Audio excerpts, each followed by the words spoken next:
What's up guys, welcome to the 6th episode of my art Sesh series, and for those who are new to my channel, basically this is a series I made to create sort of artworks and try new art materials. So in this episode, I'll be trying this Himi Miya Gouache Set. It's been with me for a while, but because I am always busy at school, finally I got time to try this out. But before we start, if you haven't subscribed yet, please do so, and don't forget to turn on that bell notification to get updated whenever I upload a new one. This is the Himi Miya Gouache in 18 color set, so I won't be doing any swatch test anymore because I know that there are a lot of videos out there that already did that, so you can check that out later. To those who don't know what gouache is, it is basically a water medium like a watercolor, but it's designed to be opaque like acrylic paint. So when a layer of watercolor is applied, the white paper underneath it and the preliminary drawings will show through, whereas when a layer of gouache is applied, the paper will not show through nearly as much because again, it is opaque. Actually, this is not my first time using a gouache because I already tried out the Maris gouache set. In fact, I already made a video about that. I will just link it in the upper right corner of this video, so please check it out. So I'll be painting this man that I saw on Pinterest, and I think it's a great subject to paint with gouache since it's very colorful and the color combinations perfectly complement each other.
This gouache set is also available in 24 and 56 color sets.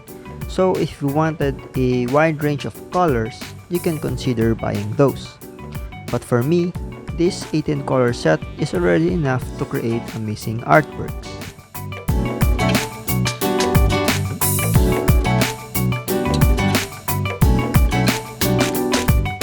But the question is it worth buying? For me, yes, it is worth it because based on my personal experience, this is better than the Maris brand.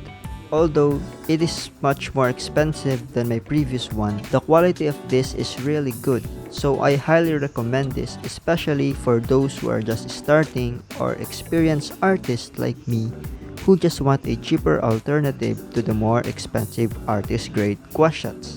The only downside of this is that it dries up in the container, but still, you can reactivate it and use it without losing its quality. Anyways, these are just my thoughts about this gouache set. I hope this helps.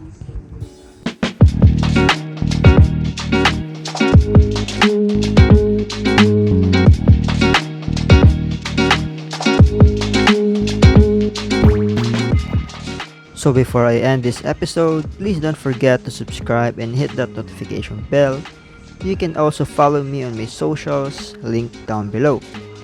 I hope to see you soon. Peace.